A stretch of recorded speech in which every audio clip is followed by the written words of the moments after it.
You are listening to Waffle, the bite-sized podcast with Paul Jenkins. First broadcast on Rossendale Radio on the 28th of February 2021. This week, Paul talks to Laura Hadland about her brand new book, 50 Years of CAMRA, the campaign for real ale. And they do a beer tasting live on air. Good afternoon, everybody. Welcome to the Weekend Wind Down and welcome back to today's Waffle Hour. And it's a very, very special one because this afternoon we're trying something very, very new. I'm speaking to Laura Hadland and a whole team of people from the organisation CAMRA. Now, that is, of course, not the camera that you take photographs with. This is the campaign for real ale, helping people power preserve the traditional British beer, cider and perry industry. Now, the book I'm going to ask Laura to talk about in just a second, but it is about one of the most colourful campaigns in British history.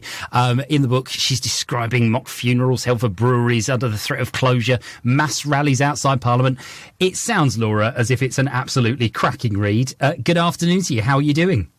Hi, Paul. Really well. Thanks for having me. Whereabouts are you calling us from this afternoon? I'm in sunny Leicester. Very sunny. Oh, there you go. This is so we're covering pretty much all of the country this afternoon. So you're in Leicester, and I'm going to introduce as well our other two people. Thomas, you're with us. Thomas Fishwick. Thomas, you're here in Rossendale, are you not? Yeah. Excellent. And Tom, you're the CAMRA representative for East Lancs. Is that right? I'm the chairman of the East Lancashire branch. Excellent. So there's an East Lancashire branch, and we're getting an idea of what the organisation's like. And Angela, now I'm technically classing you as abroad right now because you're calling us right for the Isle of Man. Yeah, different country. Completely different country, don't we? Quite sunny here too. Excellent. Well, I was going to say we're having a beautiful afternoon here in Rossendale. And you're am I right, the regional director? That's right. Excellent. West Pennines. West Pennines, which covers a huge amount. I think you said Cumbria, Isle of Man and Lancashire. That's right. My goodness gracious me. So, Laura, I mean, we've got lots of travelling indeed. We've covered a huge area there, Laura. What drove you to write a book about particularly this about the organisation? What was your reason for writing the book? Well, they're turning 50 in a couple of weeks' time, so it was actually a commission. I'm a freelance beer and food writer, and so I saw the commission advertised and kind of thought, well, this suits my background, to be honest, because in a previous life I was a museum curator, so I did a lot of work with collecting oral histories and working with living history, and so the chance to bring beer and food and history together in one solid piece of writing was just absolutely irresistible. So I was over the moon when I got it, because I am actually a CAMRA member as well. Excellent. Well, there you go. Sometimes these things are fate. And it's interesting you say about you're a food and drink writer. I mean, that's, for some people, that's a dream come true. It kind of feels like you're one of these people that kind of drifts in and out of restaurants and pubs and then goes away and goes, well, I didn't like that one and I loved this one. Is that what it's like? Is it how we imagine it, that you sit there sort of like kind of this bourgeois thing going on?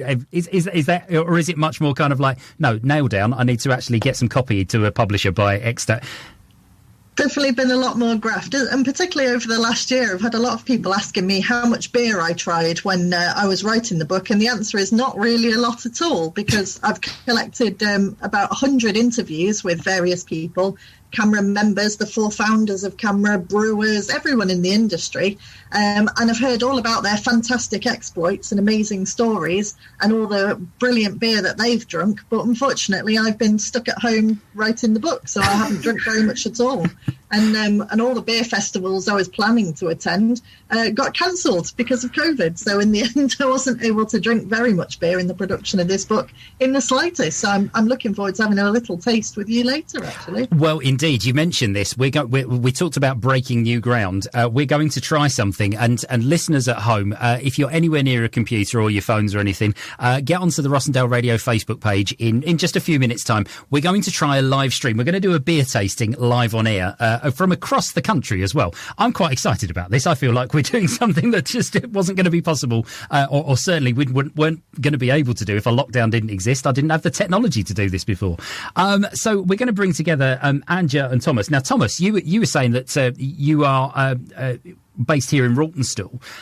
So you'd be able to tell us about some of the sort of events that would usually be happening in a regular situation that hopefully in the next few months we'll be able to get going again. What sort of things are usually happening around CAMRA around East Lancs? Well, there's East Lancs and there's Rossendale. Yeah. In Rossendale, there's, of course, the Rossendale Beer Festival that they've been putting on for the last few years. I don't know if they were thinking of doing it this year just gone, but it was actually a good little festival. It did quite well. It was at the Mar Pits, wasn't it, if I remember correctly? Indeed. So that's that going on. But the branch itself is, like I said, scattered across the whole of East Lancashire. And we usually have 2 beer festivals going on over a year's time. One is in the first weekend in February, which, again, we had to miss this year. And the other one is in the May bank holiday.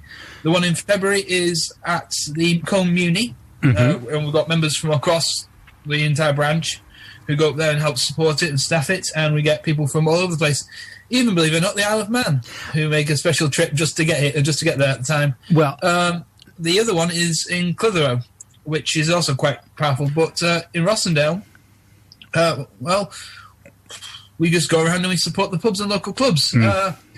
We do this through trips and visits and just saying, oh, yeah, well, we'll all meet down at that new place, Cast, and we'll see what we can get done.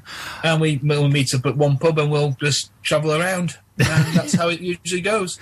And I was going to say they'll be very pleased. Mike in particular will be very pleased that you've just given him a shout out there. So there you go, free local advertising on Rossendale Radio. Angela, you mentioned the Isle of Man. That, people travelling all the way from the Isle of Man. It really is a national organisation. This isn't it? This isn't something that's a teeny tiny thing. This is a huge organisation of people. Oh yes, yeah. I have a friend who's in the campaign lives in Malta, and there are people worldwide who are CAMRA members. Well, yeah, everywhere really. But it's mainly the UK and the British beer scene that it's based around. But we have foreign beers at the beer festivals as well. Belgium seems to be very popular to get beers from there and things. But at the moment, we're supporting our local brewers, though, because obviously times are hard. Absolutely. I mean, we've got, I can think of 3 or 4 local sort of microbreweries at the moment that have really been struggling they've been doing home deliveries at various times during the lockdown, etc. And of course, waiting for the pubs to reopen is a godsend. We'll get on to the kind of opening details. Now, we're going to be coming back and doing our live beer tasting in the next section. But Laura, if I can turn to you again, you've done an amazing job of curating a playlist for us this afternoon that is based around what we're doing. So you've started, and this is a song I did not know by Sham 69. This is Hurry Up Harry. Why did you choose this one? Because it mainly centres around the lyric, "We're going down the pub and I can't wait." It's to be fair, it's very punky and it's very Rossendale Radio on a Sunday afternoon.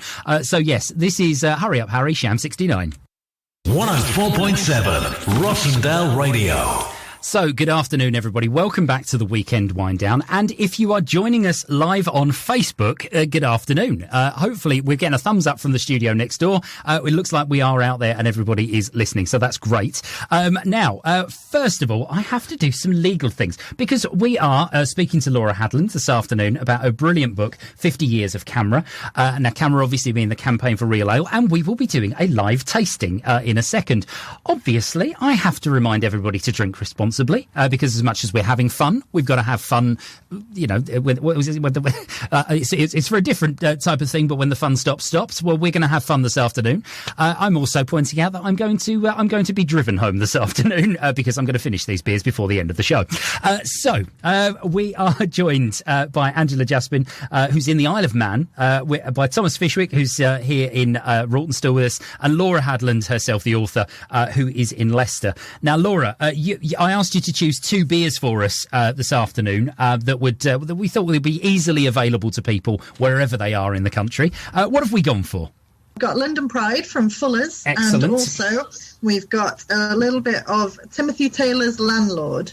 Excellent. So these two beers I picked not only because they are widely available and they taste very good in cask, but also because these two breweries have a real history with CAMRA.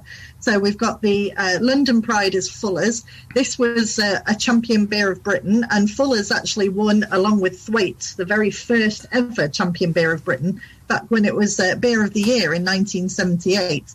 Now, Fuller's are a fantastic family brewers that have been going in London since the age-old times, and they actually saved the first national CAMRA Beer Festival, which was held in Covent Garden, and this was before the time of the Great British Beer Festival, but they had to move venue at the last minute, so they moved across to the Covent Garden Old Flower Market. Oh, wow. And because they'd had to move, they actually didn't have a premises license, an events license, and so right at the very last minute, the Fuller's directors stepped in and offered to take the license for CAMRA, and that meant that they were up in court getting the license at 10:30 in the morning when the festival was due to open at midday, so really cutting it close to the wire. And there's a really long history of Fuller's being a fantastic brewers that supports CAMRA, because they were thinking of getting out of the cask game, but winning Champion Beer of Britain actually gave them the impetus and showed them that the market was there to stay in cask, and they're still brewing award-winning beers to this day. Well, I was going to say, I love those little stories that can come out when we've got sort of around the brewers and the festivals. Now, I've got a connection to London Pride. For me, it's always the one. I did the London Marathon a few years back, and it's London Pride were very much sponsoring certain bits, so they were a big major sponsor. And all the way round, you kept thinking, I just want to pop into that pub as I'm going past, because it was London Pride adverts everywhere. Now, we're going to have, as I say, a bit of a beer taste. I've got a very small glass. I've got just a little snifter here for everybody else. And it's interesting, Laura, you've got what I would consider a wine tasting glass there as well. Yeah, so I've got an ISO tasting glass here. It's really good for having a good swirl, so you can really get those aromas of the beer. And this is great because we've got loads of English hops in here, so lovely kind of biscuity, sort of raisiny, caramelly flavours coming out of that glass. And for listeners at home, Thomas has gone for the iconic the big window beer glass. We've got a full pint going on there, and we're in a pint pot for Angela. So. Angela, let's do aroma. What can you give me from this? Well, so I'm an ex-CBOD judge, so I should do it properly, really, okay. Even though I have got the wrong glass. Your glasses are far more suitable than mine. So you swirl it around. Okay, so you give it a swirl. And you can... Sniffing on the radio, it's the future. You can smell the raisins, biscuity, it can... To me, southern beers, you can tell that the southern beers because the water's different. And obviously, they're coming out of a bottle, you're getting quite a head on it, but normally you wouldn't serve this to a tight sparkler. And another thing, I didn't take it out of the fridge early enough, so it's not quite the right temperature. It's a little bit too cold. It should be 11 to 12. Well, they say 11 to 13, around about 12 degrees is about right for... if it was out of the cask, it should be about 12 degrees. Very good. Right, well, I was going to say, I'm dying to have a taste of this, if that's all right. Oh, I was going to say, it's very nice. We're doing it properly, but here we go. I said that slurping on the radio a little while ago when we did this at Christmas with mince pie coffee. I thought I'd try. That's got a lot of memories for me coming back there. There's a lot of things. And like you say, the hoppiness of it coming through. Thomas, now look, the head on the beer thing. Right. Now, we're in the north of England, and I emigrated here as an economic migrant. I came here because the beer was cheaper. Now, is it actually true? I mean, what are with Relo? Are we looking for no head whatsoever? No, not really. It's a question of how much head. Forgive me. Question of how much head you're going to have on your pint.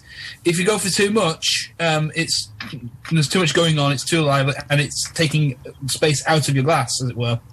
But if you don't have enough, the beer is very much dead. It's not got enough life in it, and it doesn't settle right. You need to get just the right amount of head on a beer. I jokingly call it the rule of thumb. If my pint glass has about a thumb's width at the top of it, I think that's about the right amount of head. Any more, it's too much. Any less, it's not enough. So that's my, as I say, rule of thumb on the beer. Okay, beer. There you go. I'm going to use that next time. If it breaks the rule of thumb, I'm going to send it back. That's nicely, and in a nice fashion, obviously. Yeah. There's actually another trick that's used in festivals. We now in CAMRA use what's called festival glasses, which are measured, and they have a line on them. I actually have a spare one here. They have a line on them that's the pint line, and a little bit extra on the top of the head.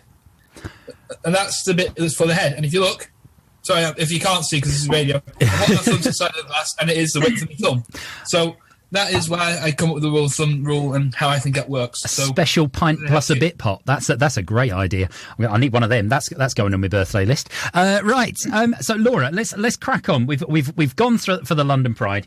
You've also taken us to Timothy Taylor's Landlord. That was your other choice this afternoon. And again, this features in the book in terms of the brewery.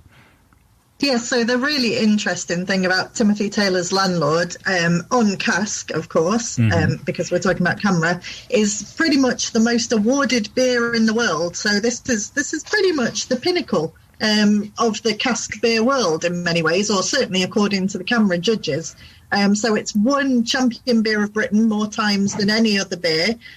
Tim Taylor's Landlord is the most awarded brewery, along with a couple of others. I think they've all won about 5 times in total, because it was Boltmaker, I think, in about 2014-ish that won Champion Beer of Britain as well as Landlord. But yeah, so I think if people want to go out and get something just to give them a sense of what a really good cask ale is like, if you see this on draft in the pub, then certainly try a pint of it. But definitely, while we're in lockdown and the pubs aren't open, this is a great way just to get your head around a really classic kind of pale ale with wonderful, again, English-grown hops. And it's all about the balance, to be fair. This is a wonderful balance between malty sweetness and hoppy bitterness. It goes down ever so smooth. So it's a lovely drink just to try to, perhaps if you think, oh, well, beer's not really for me, it's not something I enjoy, maybe this is one to try. And a couple of years ago, it was made even more famous by Madonna saying it was her favourite cask ale. Oh, wow. Now, see, when you said it was so award-winning, I was about to describe it as the Beyonce of beers, but no, this is the Madonna of beers. This is the Madge, yes. This is Madge. Great grandma of beers. You've aged the beer slightly, right? So I've had a good sniff. Now, this is clearly a lighter ale, and I don't know whether that's sort of reflective of its popularity. Maybe people like paler ales or not. I'm gonna dip straight into this. Just I'm looking at the time for the link. I could sit here drinking beer online with you all day, but actually we've got to play some music in a bit. The paler beers have become more popular. Milds, obviously, because its connotation with flat caps and whippets probably and things like that. Unfortunately, milds are a gorgeous style of beer as well. But I like a proper pale ale. Now, a lot of the golden ales will be labelled pale ales, but they're not. They're a golden ale. They're not as crisp and clean as a pale ale. So to get a good pale ale like this, it sometimes can be quite difficult, but it is a lovely style of beer as a pale ale. This is a real. I want to be back in a pub garden. I'm imagining. I mean, the sunshine's been out this afternoon. I cannot wait until I'm back in a pub garden drinking this. This is great. Thomas, what do you think of this one? Well, unfortunately, I wasn't able to find any. But, no! No, I feel like we're sitting here drinking online with you, and you're missing out. Well, no, I was actually able to get hold of what I've got here, which is a Deerstalker from Bourbon Brewery. But never mind that. No, I've had Timothy Taylor's Landlord quite a few times. It is a fantastic session beer, especially on a bright summer's day, as he said. A little bit deceptive in a bottle, but it's completely different when you get a proper glass brewed in a glass. You sit there, but for the time being, yeah, fantastic, a good solid choice and a standard drink. The one thing you got to remember is there are many different types and breeds of beer out there, and if you say, "Oh, I don't like beer," that's probably because you haven't been trying at the right beers. Go out there, find something else to try. As I said, there's milds, there's light hobby beers, there's stouts, there's porters. They're all the dark ones. You can go for an India Pale Ale, which is usually stronger but very light and fresh. There's so many different types of beer. Whenever someone says, "I don't like it," it's beer. I don't like beer. You've not tried anything. Go out there and try something. That's what we try and do. Try a new one. That's the answer. I'm gonna have to look, we're gonna have to cut this to here because we're gonna have to go back to some music. Laura, now you've chosen for the next one. It's only a short song that you've chosen next, but by goodness, it packs a punch. And I always enjoy playing "They Might Be Giants" on the show. Now this is called "The Beer Song." What is it about? I think it's kind of wine, but no, it's obviously about beer. They Might Be Giants are absolute legends. If you don't know this, then you're in for a treat. Roll up your sleeves and dive in, I say. Absolutely. Right. This is They Might Be Giants and The Beer Song. Rossendale Radio. So there you go. Welcome back to 104.7 Rossendale Radio. That was the beer song that we just heard from They Might Be Giants. And I think it's officially the first time I've ever played a song on the radio which has two very large belches in it. Thank you very much for that, Laura. You're doing, my pleasure. Your pleasure. Well, I was going to say your pleasure, and now the whole of Rawtenstall's pleasure and the whole of Rossendale's pleasure as well, and wherever you might be listening to us this afternoon. It was lovely to do the beer tasting with you, but let's get back to brass tacks. Let's get back to the book, and obviously it's been written for a reason. There's some of the things that come up in the book. I'm just having a look here on the blurb. It says that there was a bomb scare before the first National CAMRA Beer Festival. Volunteers fly posting the whole of Leeds. With 800 CAMRA Festival posters in a daring midnight raid on a 656. I mean, some of these things that seem to have gone on, this sounds like an adventure story. Not usually when you think of CAMRA, you think of people down the pub very slowly getting tipsy, but this sounds like some sort of, dark moving in the night and sort of shadow. It really does. I mean, how did you come across all of these stories? You said 100 people you interviewed?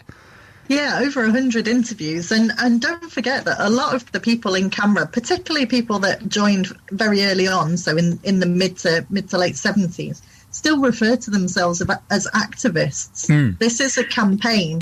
There is a very solid purpose, and CAMRA have achieved great things, but there's still a lot of work to do now that lockdowns really put a threat over real ale, over pubs and over breweries. So they've almost come full circle. It's time for the boots on the ground to appear again, I think. Yeah, and it's obviously we're at a very interesting time because, as we know, we went through this just before we came on air, and we think that it's the 8th of April, isn't it, that pub gardens are going to be allowed to reopen, and we're going to be, I think that's when Rule of Six gets relaxed a little bit, and then the 17th of May is when pubs and restaurants can start to serve indoors again.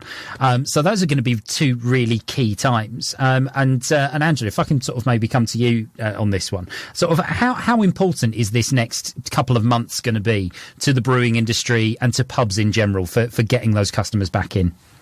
Well, it's very important, but it's got to be safe. Once people realise that, they're safe, and pubs have done an awful lot with the sanitising, the extra staff, the table service. They have really gone flat out to make their pubs as safe as possible. Some haven't been able to because they just haven't had the space for the social distancing, which is fair enough. But to take it back to the beer again, you can only get proper real ale in a pub. I know you can get bottle condition, and these days even can condition beers. Some are lovely, but there is nothing like a cask conditioned pint down the pub. And as soon as it's safe to do so, and you feel safe to do so, please go back to the pub. I think as well, and you can put sort of a local spin on this a little bit for us, Thomas. Just in terms of some of the things that sort of you experienced of pubs sort of that were going to sort of those lengths to make things COVID safe during the last period when we were in the tiered system. And do you expect that that's how things are going to come back when we start to sort of getting out there to visit the pubs again? Personally, the first thing is going to be very stilted. It's not going to be a big rush. There's going to be lots of pubs opening at different times because while the government's going to say, yes, you can open then, they're not going to do that just yet. I suspect they're going to take the time and make sure they're all safe and secure because there's lots of different hoops they're going to have to work their way through.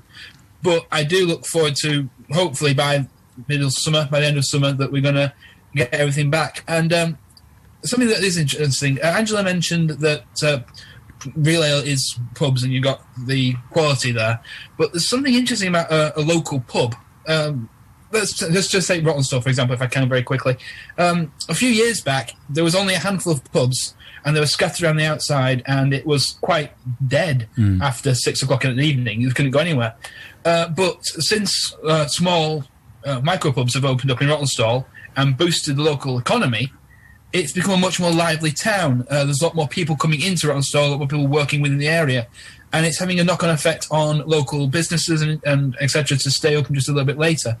And that's one of the great things we need to think about, and that's what supporting local pubs are going to do. So when the pubs reopen, we can really start looking at the town reopening, as it were.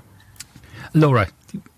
I think what Thomas is saying is really true, and it's important to really remember that cask ale is really a difficult product to keep. There's real skill involved in keeping it and serving it correctly. And so when pubs do open up again, we need to be a bit forgiving. They don't know how much to put on. And so there might just be one real ale available in a pub where normally perhaps you might get 5. And so I would really encourage people, whatever's on, go for it, take a pint of it, enjoy it, try something new, but just really help support those pubs who will be doing everything they can to try and turn a profit, to make a living, when they can't necessarily rely on the same kind of demographics or market that they had before. They'll really be feeling their way through. So it really is important just to support whatever real ale is out there at the moment. You just reminded me, Laura, actually, about that only having one ale on at a time. My first foray into real ale was at university. Elliot Bar. We had it was the University of Kent. We had one bar and they had one real ale on. And the guy behind the bar, he said, "Look, there's only a few of you drink real ale, but I can only put one cask on at a time. I can't afford to have more than one pump." So there was 3 or 4 of us. I mean, we were poor students. We didn't join CAMRA, but my goodness, we can have an unofficial affiliate that basically we've got to get through this barrel of speckled hen before we can go anywhere near any London Pride. So we've got to keep it going. So it was kind of like we'd be constantly asking him how much is left to do. Is it going to be another week before we can get a new one on? It's been lovely to speak to you all this afternoon. Thank you so much. First of all, obviously, let's get this book sold. Let's make sure that people know where to go. Where on earth, Laura, do we head if we want to get a copy of your book? So you can pre-order it now from the CAMRA bookshop. That's camra.org.uk. It will be available for sale from the 16th of March 2021, which is the day of CAMRA's 50th birthday. And also it is available in all good major bookstores through the country. But obviously, I say support CAMRA, cut out the middleman, go straight to the CAMRA bookshop. Absolutely, it's always the way with publishers. If we want to get the money to where it actually needs to go, you know, I assume some of the money is going to raise money for CAMRA as well. Yes, absolutely. So this is a CAMRA production that it's published by CAMRA Books, and so all of the proceeds made by it will go straight back into the campaign. Excellent. I'm just going to ask you to give a very quick just shout out to all of your local members and your local pubs. Angela, any particular local pubs there on the Isle of Man you want to give a shout to? Oh, I couldn't pick one, but good luck to you all, and please be open tonight because I'd love to come out for a cask beer. Of course, you're well ahead of the rest of us, aren't you? Because the Isle of Man, the restrictions have all been lifted. You got there way ahead of us. We had no pubs last night, but so my Saturday night has now become my Sunday night. So. Excellent. And Thomas here in Rossendale. Oh, if I mention one pub, all the others will come at me. So here's the thing. Let's hope everything gets back to the normal in good time, that we're all ready and that we all have a fantastic summer. When we get back, we rediscover our pubs, we rediscover our locals, and we rediscover guest beers so we can learn more about them. That's brilliant. Laura, I won't ask you to name check all of the pubs in Leicester. It's quite a big place. What I will ask you to, I'm going to make an apology. You asked for one bourbon, one Scotch, one beer as your final choice. You asked for the George Thorogood version, and I looked, and it was 8.5 minutes long, and I just don't have that amount of time on the show. I found you the John Lee Hooker version. Is that okay? I'll take that one. That sounds fine to me. And just the right amount of bourbon. Exactly. A little bit of bourbon, a little bit of Scotch, but obviously let's focus on the beer. Thank you very much, all of you, for joining us. Here's John Lee Hooker. Like us on Facebook. Facebook.com/Rossendale Radio. And follow us on Twitter @Rossendale Radio. Proud to be your local radio station. 104.7 Rossendale Radio, Lancashire. And there you go. We come to the end of another Waffle the Bite-Sized podcast, and what a podcast it was. My thanks go to author Laura Hadland and CAMRA representatives Angela Jaspin and Thomas Fishwick for joining me on Zoom on Rossendale Radio on a Sunday afternoon. And it was great to talk about CAMRA and about and to go for a beer tasting live on air, which is fantastic. If you haven't checked out already the Rossendale Radio Facebook page, please do go and check that out because, I think it's the first time we've probably done some sort of interactive beer tasting on the radio. It's the future, I'm almost certain of it. Please do go and check out that 50 years of CAMRA. It looks like a fascinating history. And as Laura said, they're activists. This is a pressure group who very much want to see real ale at the forefront of our culture. My thanks, as ever, go to everybody at Rossendale Radio for allowing us to broadcast on a Sunday afternoon, and for Melanie Kemp for all of her work editing Waffle the Bite-Sized podcast. We will be back next week, everybody. Stay safe, and we'll see you very soon.